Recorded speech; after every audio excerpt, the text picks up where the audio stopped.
Welcome back to Coffee in the Library. We are on episode 4. We have finally made it to episode 4. This is Pastor Sibale with myself, Mwansambewe. We are with Nathan Lambwe on sound, Willa Chakonta on the cameras. In today's episode, we're dealing with the topic of work, the issue of work. It is very common these days to receive questions. One of the questions that came in was, I do not like my job. I do not enjoy my work. So how should we think of work, and what can we do if we do not enjoy our work? All right, now it's good to be back, and the question of work is quite interesting, and oftentimes there are few people, and mainly it's from the older generation, that will tell you, okay, I enjoy my work. You hardly hear a young person really saying, I enjoy my work. They're there, but they're quite few. And I think oftentimes this springs from a wrong understanding of work and a wrong view of what work really is. For most, work is what I do to earn money and make my life comfortable. And so if that's not happening, then I'm out of this place. But from a biblical point of view, work is something that you do to bring out your God-given talents and abilities, to subdue God's creation, and through subduing God's creation, you begin, and as a result of that, you earn an income, which helps you now to survive. Yeah. Now, if one views work like that, you begin now to ask yourself a question: how am I subduing God's world in what I'm doing? Not so much that how much am I getting or what can I get, but how much am I subduing God's world? That's one. Then two, also, what your hands find to do, as the scriptures will tell us, you must do it well. Because the time will come when God will demand that we give an account to the talents He gave us and to how faithful we were in subduing His creation. Now, what is referred to as the culture mandate in Genesis chapter 1, verse 26 and 7, God creates man, then we're told He creates the male and female, and then He gives them a creation mandate to work, till the land, subdue, multiply, And be fruitful. And fill the earth. Yeah. So it's from there that you see, in fact, most of us are quite quite faithful to trying to fill the earth, but you miss a lot of things before you get to that part.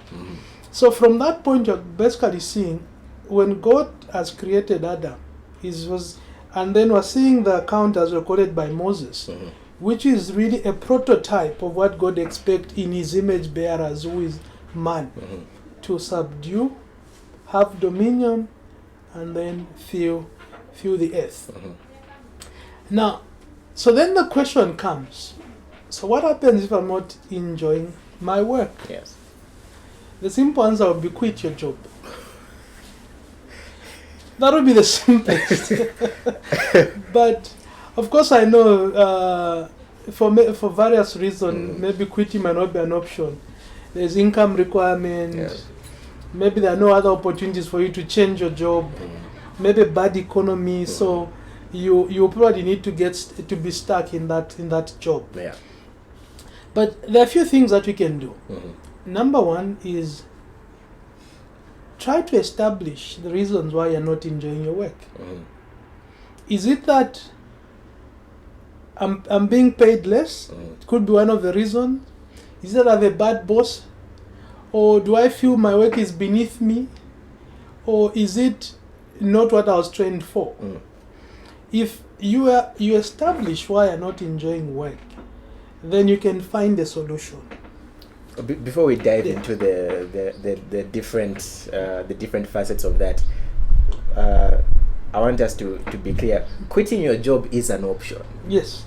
So there's nothing against a Christian saying, you know what, I'm done with this. I'm not fulfilled in this, and you quit. It's not selfish to say that I am not enjoying this, and so I quit my job. Well, it's not, because if you decide to quit your job,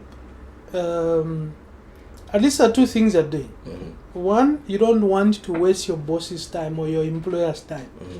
Instead of working, you're on Facebook or doing other things, and you're pretending to work. At least quitting is an honest option.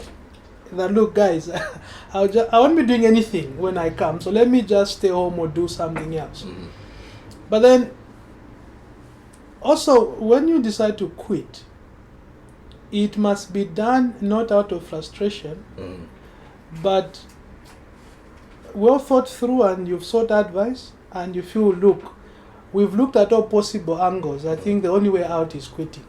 So quitting is, we could say quitting is an action of honesty. It's out of an honesty with yourself and an honesty with your employer, to say this is not working out for me, and it's also not working out for you, because I'm not able to put in my very best. So then I quit. Yeah. Because a lot of us would be in a job we are not enjoying, and as a result we are sinning against God because we're failing to be faithful in that job. So it's just I work the the barest minimum. And then hopefully month end I get paid. Now that's not being honest with yourself, before God, and also before your employer. So you can actually quit. That's an option. But then, if we go back to what we said about work, you must then look at it from another angle. Quitting is one of the options. But then the other bit would be for me, who's a Christian, I need to ask myself, the fact that God is sovereign, and He's allowed it, that I should be in this job at this time. So we must acknowledge that. And if I acknowledge that, then I tell myself, whatever God wants me to do at this time, let me do it. And that means me being faithful to the job I don't like, because God has allowed it. Then, secondly, we must recognize that before we can ever get to what we think is our dream job, God takes us through certain avenues to train us. Private faithfulness is prerequisite to public usefulness. So don't think you'll be all of a sudden become the president of Zambia or the managing director of a big firm if you fail to learn simple disciplines. Now, sometimes we don't see that, especially when we're young or starting out in our careers. We don't see that this is what the Lord is teaching me. Until years later, you're able to look back, so I learned this, I learned that from working under these circumstances. So you need to acknowledge that and learn and be faithful, so that even as you are looking forward to your dream job, then you would have learned certain disciplines that probably will require you to be in that position. You made a very interesting phrase right now. Private faithfulness is a prerequisite to public usefulness. The issue is faithfulness in the situation that you are in. Any situation you are in. I see. So when a person is coming forward to say, I do not like my job, it's coming out like the issue that should be discussed first and foremost is not it's not your interest in the work or whether or not you think it's a good value for your time, but first and foremost, let's discuss, have you been faithful in the task that you have been given? And then we can go towards what you should do next. Exactly. Okay. Because when you agreed to get into that job, first you knew what you are getting into. Maybe circumstances might change. The new boss comes in and he had longer heads. Or maybe you are given more responsibilities, we don't know. But the issue is when you accepted that job, there were a number of considerations you probably should have made. So the question then would be, have you been faithful even in that task? Before we can actually now begin to talk about quitting, which is an option. But because if you haven't been faithful, even if you're now given a job that you like, you still lack the discipline of faithfulness. Let me give a biblical example. Joseph, the young Joseph. Yes. Do you know what his first job was? Working as a slave in a country he did not choose, and the boss he did not choose. Yeah. Now you could imagine in that task, away from home, just healing from a worst betrayal, your brothers. But in Genesis 39 and verse 2, we are told the Lord was with Joseph. And that already begins to tell you something. Now, I don't think Joseph was smiling and rejoicing being a slave. No, I don't think he enjoyed that job. But he knew that if this is what I'm going to do now, let me do it with everything, within me, all my faculties, and leave the result to the Lord. The scripture doesn't tell us whether Joseph complained or cried, but sometimes I imagine myself in his situation, and then he's a young man, so there must have been a lot of things going through his mind. So that example helps you now to begin to see that we need to deal with the issue of faithfulness before we deal with any other issue. Because if you are not faithful at a private level, you won't be useful at a public level, and that's where the issue must be. The final that I'd like us to look at in this is the health, wealth, and prosperity theology side of things. Would want to paint the picture of, if you are faithful, you will begin to enjoy, or you will begin to earn. They make it like it's the same sow a seed theology. It is when you put in this, you will get that happiness. I'll give a bit of a corollary. It is. No, that's not an advisable call. So I'll come back. So are we saying that if you are faithful, you will begin to enjoy, or is it, or how do we think about it? Well, faithfulness is first and foremost before God. Now, when you're faithful to God, you're basically saying, this is what you want me to do, and I'll do it. And then everything else about my situation and the result, I leave it to you. Now, it's not automatic or simultaneous that I'm faithful, therefore simultaneously I'll be enjoying what I'm doing, or I'll be happy. No. But the issue is, if you are convinced this is what God wants you to do, God will change or God will cause you to begin to find fulfillment in what you are doing. Now, I'm not saying enjoyment, fulfillment, bearing in mind that when I stand before God and look God in the eyes, I would have said, I did what you required me to do. So this wealth and health, that if you do this, therefore, is not biblical. Now, granted that God does reward faithfulness, but oftentimes the reward is not what we want. The reward is determined by God. So sometimes the reward could be He gives you good health, or He gives you favor. The psalmist will say, He prepares a table in the midst of my enemies. Now, we don't look at those things as God's reward to us. We tend to measure rewards from the perspective of the world. A good car, a big car, a big job, a big house, a fat bank account. Now, even the world, the devil offers the people of the world those things. Yeah. But that should not be the measure that as Christians we should use. The measure would be, God, make my circumstances the way you want them to be. Whether I'm happy or not, but at least let me be faithful to you and do what you require me to do. The last bit quickly. Daniel and his friends in Babylon. You've been taken away from home by force. Then they tell you, okay, you guys must come and work for us. You're the brilliant minds. Daniel and his friends, what they could have easily done is begin to change, if it's accounts, figures of Nebuchadnezzar and Babylon comes to a standstill. But they were faithful. Yeah.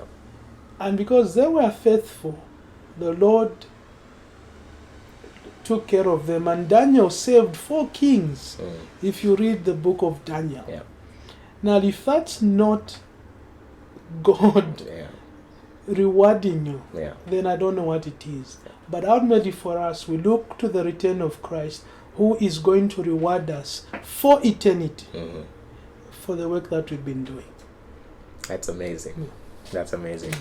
Thank you very much, Pastor. We have come to the end of part 1 of Coffee in the Library, episode 4. We will take a quick break, hear from one of our partners, and then we'll come back and look at our book for the week.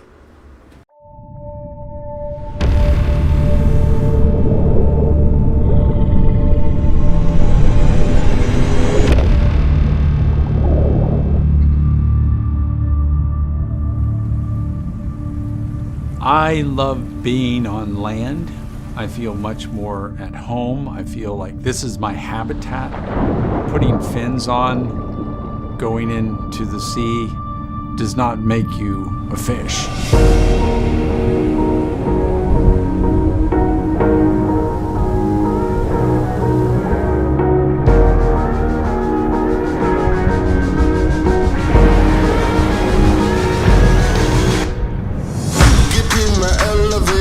Straight to the penthouse. It only goes one way, and it ain't down. No, no, never going down. No, no.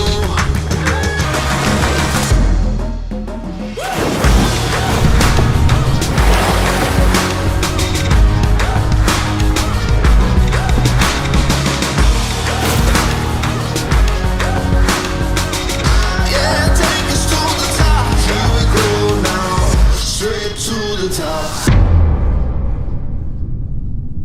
One artist invented water. He invented every liquid habitat and ecosystem that has ever existed. And he fills every inch with life, with death, and perpetual renewal. I'm Gordon Wilson, and this is Riot in the Dance, Water.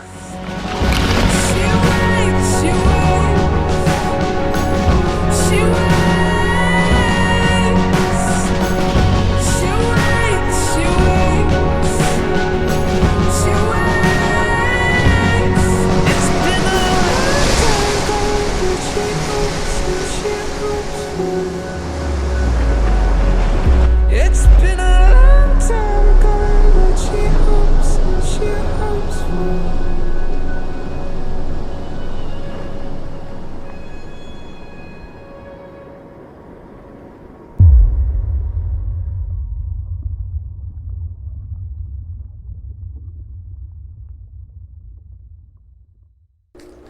And we are back to Coffee in the Library. This is episode 4. We are in the Evergreen Library at Kabwata Baptist Church. They have thankfully and graciously offered us their premises for us to do these podcasts. Yeah. So Pastor Sibale, what is our book for the week? Well, it's the title is quite interesting. It's called Detour: Finding Purpose When Life Doesn't Make Sense.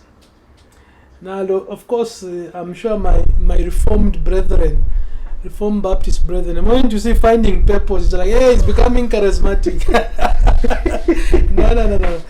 Basically, the author, what he's trying to bring out is he looks at the life of Joseph. You know, remember when Joseph had a dream about everyone's going to bow down to him. And the author is trying to show that actually that life took a detour, which was not Joseph's planning or choosing. He finds himself in Egypt, but even there, still God fulfills Joseph's dream. People bow down to him. Now, one of the things that struck me when I was going through this book was where he says God desires to bless the non-Christians as well. And he often does it through his children. And he shows the life of Joseph in Potiphar's house, where even Potiphar recognizes that there's something about this guy, and that God is with him. Now, this is a book I would recommend, whether you're young or old, or whatever age, is that life has its own detours. And these detours can cause us to shipwreck our faith if we are not strong, or if we don't have a biblical framework of looking at issues. And the author tries to bring out simple lessons, but very striking in the life of Joseph, so that whatever detour you might find yourself in, Joseph's life must ring with lessons in your mind. That sounds great. And what is our coffee in the library rating for this book? Now, 1 to 10? Now it's an easy book. It's 4. Okay. Yeah. All right. So we can find this book. We'll put information about the book in the description so you can find it. But if you are in the area, come to this library. You might find this book and a lot of other great content. All right. So this has been Coffee in the Library, episode 4. We hope to see you next time. Bye-bye. Bye.